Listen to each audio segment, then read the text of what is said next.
अस्सलाम वालेकुम व्यूअर्स। तो व्यूअर्स आप सब कैसे उम्मीद करता हूँ आप ठीक ठाक होंगे। व्यूअर्स जैसे कि आप जानते हैं मैं वीडियो क्वालिटी पर नहीं वीडियो लॉजिस्टिक्स पर ज़्यादा ध्यान देता हूँ और हमेशा मैंने आपके सामने एविडेंस रखे हैं। लॉजिस्टिक्स पर ही मेरा हमेशा ध्यान रहता है।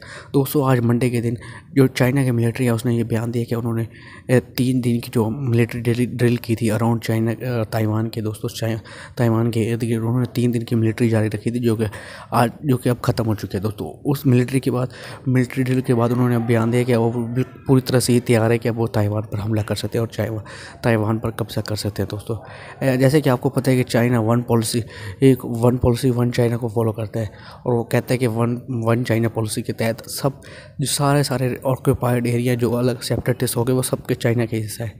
इसमें चाइना आता है, हांगकॉन्ग आता है और ताइवान आता है। तो ये वन चाइना पॉलिसी का हिस्सा होता है। इसमें इन सब मुल्कों को एक मुल्क करार दिया जाता है चाइना की तरफ से जो कि चाइना का हिस्सा है।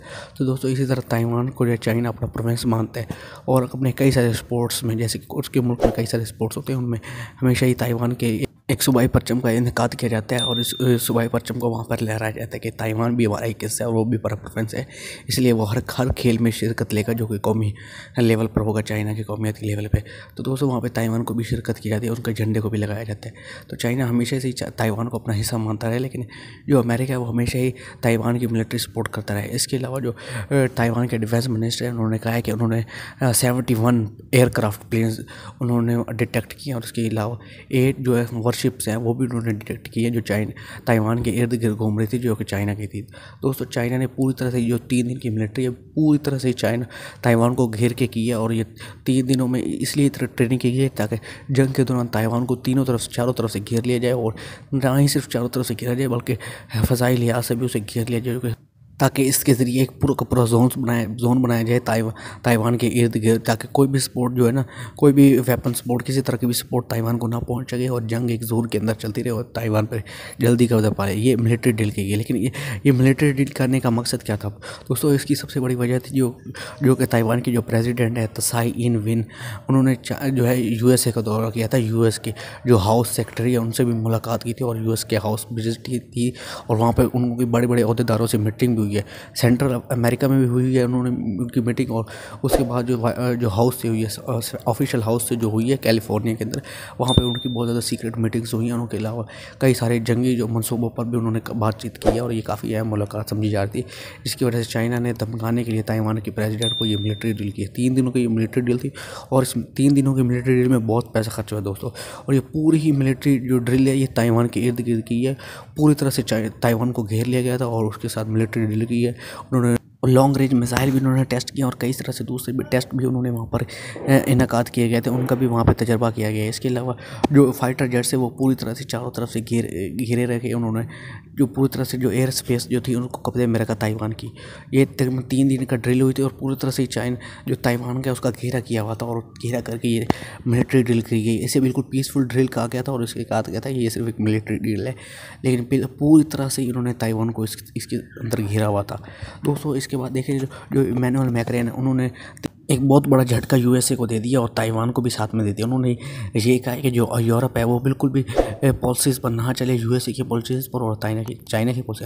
हाँ दोस्तों उन्होंने चाइना की पॉलिसीज़ का भी नाम लिया, लेकिन उन्होंने साथ में ये भी कहा है कि वो अपनी पूरी तरह डिपेंडेंसी ख़त्म करना चाहते हैं USA पर और वो एक बिल्कुल सेंट्रल पॉइंट बनना चाहते हैं, बल्कि थर्ड पार्टी के तौर पर बनना चाहते, थर्ड पोल समझ लिए, थर्ड पोल बनना चाहते हैं USA और चाइना के बीच में जो थ्रेड है उसके में। यानी कि बिल्कुल ना चाइना की साइड लेना चाहते हैं वो लोग, ना USA की साइड लेने वो थर्ड पुल के तो और वो बिल्कुल अलग रह कर ये सब कुछ देखना चाहते हैं। और उन्होंने कहा है वो इंडस्ट्रियलाइजेशन और दूसरी डेवलपमेंट के साथ साथ उन्होंने 250 जो बिजनेस डेलीगेशन है उनके साथ थे, उनके साथ मुलाकातें की और काफ़ी ज़्यादा जो उन पर डेवलपमेंट की बात हुई है। जैसे कि आपको पता है कि फ्रांस के अंदर मैंने अपनी पिछली 2 वीडियोज़ में बता चुका हूँ कि फ्रांस के अंदर बहुत ज़्यादा मास प्रोटेस्ट चल रहे हैं महंगाई को लेकर। तो दोस्तों इसी के सिलसिले में उन्होंने चीन का दौरा किया था और दोस्तों जैसे कि उन्होंने कहा था कि वो ना वो USA की पॉलिसी को अख्तियार करना चाहते हैं ना चाइना की पॉलिसी। ये उन्होंने कहा था जो कि ग्वांगझू के अंदर है सैन योन यूनिवर्सिटी, दोस्तों उस यूनिवर्सिटी के अंदर कहा था।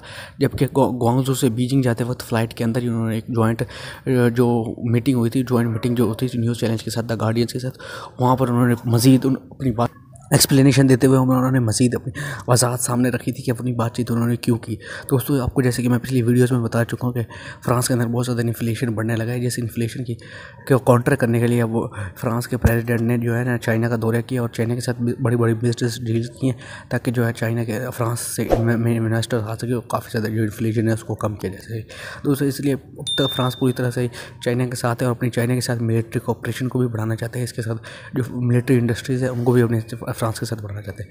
दोस्तों अब जैसे देखा जाएगा अगर चाइना क्या ताइवान पर हमला करेगा, चाइना क्या ताइवान के अंदर इन्वेजन करना चाहेगा और ताइवान को अपना दोबारा से प्रोफेस बनाना चाहेगा। दोस्तों अगर देखा जाए तो चाइना कर सकता है इस तरह, क्योंकि चाइना की मिलिट्री ने भी अब कह दिया कि हम पूरी तरह से तैयार है ताइवान के अगेंस्ट लड़ने के लिए और ताइवान का पूरा तरह से चारों तरफ से घेरा तंग कर देंगे, फसाई वहाँ से भी बंद कर देंगे रास्ते और हम पूरी तरह से ताइवान को एक जोन के अंदर ले आकर वहाँ पर लड़ सकते हैं, ताइवान को हरा सकते हैं।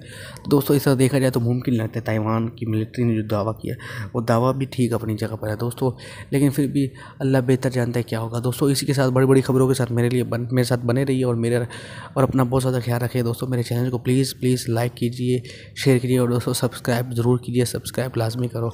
अल्लाह हाफिज़।